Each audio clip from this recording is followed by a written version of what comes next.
All right, everyone, we had a very big rumor drop for the PlayStation 6 handheld and also PSSR 2.0 on PS5 Pro. These rumors dropped while I was filming LTPS Thursday night, so a little bit too late to get that up, so we'll do a separate conversation here covering some big next-gen news and current PSSR news. So with this PlayStation 6 handheld, this rumor comes from Tom over on their channel, Moore's Law is Dead. Now, over the past week, Tom claims he's been speaking with developers and has now been given access to some of the emails and documentation that they got from Sony. And in order to protect himself and these developers, he chose to not read the emails and info directly, but summarize and quote them as if the developers are saying them themselves. He then sent those to the developers for approval, asking, is this how you would phrase this? And is this how you would say this? Kind of a roundabout way to, make sure that SIE is not going to be sending out takedowns, assuming this is very legitimate info, which, as a reminder, has happened to Tom before for PS5 Pro documentation before the console was official. With that in mind, apparently this past week Sony sent emails that were pushing the low power mode hard, as if the studio needs to support it eventually. These teams are being briefed and recommended that they shouldn't just lower frame rates, it should be just maintaining 60 FPS by lowering the resolutions. There's also a Razer CPU walkthrough, that's a utility suite for PS5 development, and that walkthrough is how to find CPU bottlenecks in your game to reduce CPU usage, and even look for ways to reduce how many threads are used by your game. So, low power mode is being described as a Trojan horse for getting the PlayStation 6 handheld ready, and this developer claims that Sony seems annoyed that few studios are supporting it so far. Because that is where we are in the here and now, is that only a handful of really first-party games utilize low-power mode. So, few games, hardly anything has it, right? There's really no third-party support for it right now, and that's sort of the issue, assuming this is playing out the way we expect it to play out, right? Obviously, low-power mode is a very public feature that anybody can use, and it's been sort of masquerading around as a part of Sony's goal to be net zero by fiscal year 2040, but reasonably speaking, nobody's going to be turning on low power mode. What is this thing reasonably for? Well, to keep the wattage down on these games, and then hopefully the efficiencies with the upcoming SoC that will be powering these devices, this handheld, that will close the gap a little bit for what is a 15-something watt handheld. But, that's the thing. Nobody's really using this right now, so you got to figure that there's the vast majority, overwhelming majority of PS5 software in development right now, and games that have already released, that will not have this low power mode as sort of a fallback.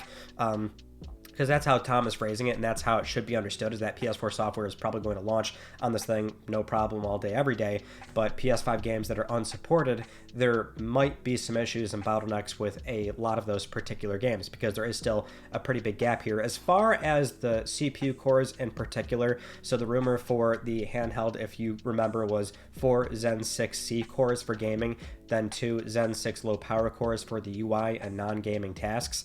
PS5 right now uses 6 to 7.5 Zen 2 cores, but if a game is using all threads, they won't have access to that on the handheld, despite the 4 Zen 6 cores still being more capable, from what we're hearing, than the existing, again, 6 to 7 Zen 2 cores on PlayStation 5 right now. So it's just a sort of extra insurance policy, a compatibility layer that these games can fall back on when they're being played on this handheld. In theory, if that's what we're expecting, this is how it's all playing out. Otherwise, a developer can natively support and do a proper patch for this handheld, and it can be more optimized there. But considering the documentation is saying, like, hey, you should be lowering resolutions first, not necessarily frame rate, because it's going to be a screen, so it doesn't necessarily need to be 1440p, for example, which that was the puzzling thing about Demon's Souls and that low power mode, is that it was the performance mode, basically, 1440p resolution, but just cut down to 30 FPS. And that's what I'm so curious about, is that Sony, since the PlayStation 4 days, has been a lot more candid with their development partners, and they'll be much more candid with their first-party studios versus any sort of second-party deal with an outside studio or just straight-up third-party partners. But they were still opening a dialogue with those studios very early on about what do you want to see in PlayStation 4 hardware. They wouldn't call it PS4, but that was the semantic way they were asking developers, fielding those fielding the community for recommendations on how they should build PS4 that carried into PlayStation 5. The handheld, of course, is very different, so I'm very curious as to how they're navigating that. And if this is to be believed, then it would seem as though Sony is not necessarily saying what this thing is directly, which they didn't do previously again, but it's a matter of like how obvious is it to their development partners, and do first party even are they fully aware that this thing's on the roadmap, right? If we expect that it's coming within 2 years, that's the very slightly weird thing about this, is I'm curious just how forthcoming they're being when realistically they're still kind of pushing this low power mode thing, and that's what it's being passed off as. So maybe that's the angle they're coming from, and that they're not saying what it is. It's this low power mode thing, but I don't know. It's all very telling. Everything is falling into place from what we're hearing so far, if everything is to be believed.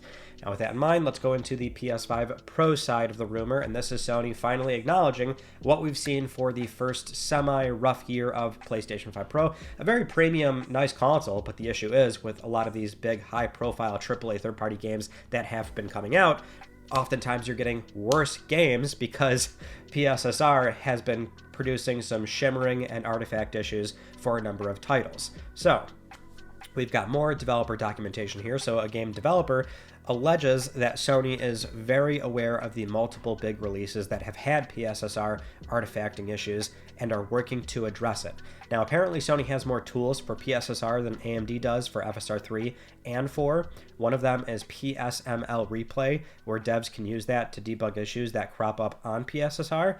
And the other thing is that Sony is still working on a big update for PSSR, because internally it's referred to as multi-frame super resolution, and so internally they're now saying MFSR2. So that should telegraph quite obviously that there's a very big second version, a 2.0 version, coming down the road, and this will use an updated algorithm that reduces the need for some pieces of the input data, and that's going to decrease the amount of memory used and shorten the GPU processing time.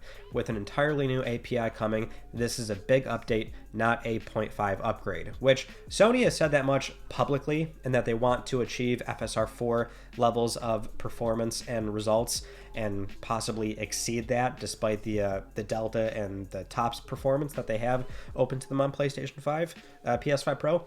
But that's the thing. I would have thought in the short term, a really great solution would have simply been that you need to allow, or at least very heavily push on your third-party partners, that, hey, you can do any sort of like performance options and modes and mixes of resolution and frame rate and PSSR that you want to do, but we heavily encourage you to make sure that users can still access base modes of those games, on the off chance that when you ship this game and you can't get a patch going immediately to address these issues, they can fall back on base performance mode, and their Pro console can still push that and boost it up to maybe, a consistent 60, whereas the base console might have some dips here and there. You just want to make sure that there's a sort of another insurance policy for PlayStation 5 Pro in particular, to where they're not locked down to only a Pro setting, which a handful of third-party games have been doing. So you're buying a very premium, expensive console, you should be getting a best-in-class experience, and you're buying these, big releases like MGS Delta and Star Wars and Silent Hill,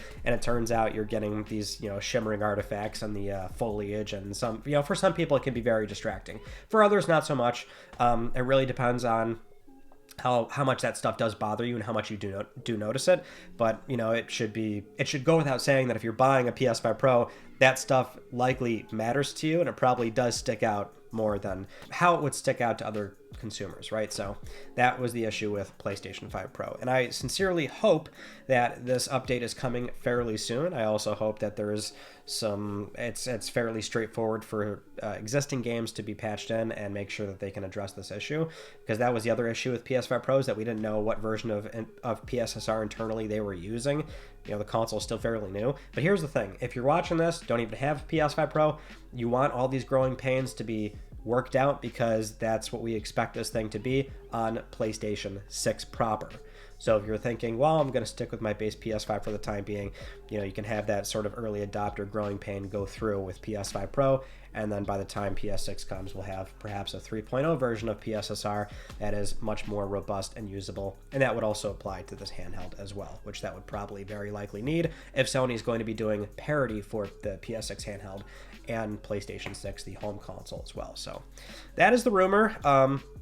We'll leave it there for now. I don't want to speculate too long, because we are still somewhat far away from both of these devices, or excuse me, well, PS6 and the handheld from being a reality. So with that in mind, that's what's going on there. Everything does seem to be falling into place. Everything sounds like there's nothing here that sounds unrealistic or unbelievable to me. I know some don't really like these rumors when we are getting them as early as we are getting, but this is around this time. This is where we should be hearing this stuff. So it all sounds par for the course, as I like to say. Thank you so much for watching, and I will see you all in my next video. You take it easy.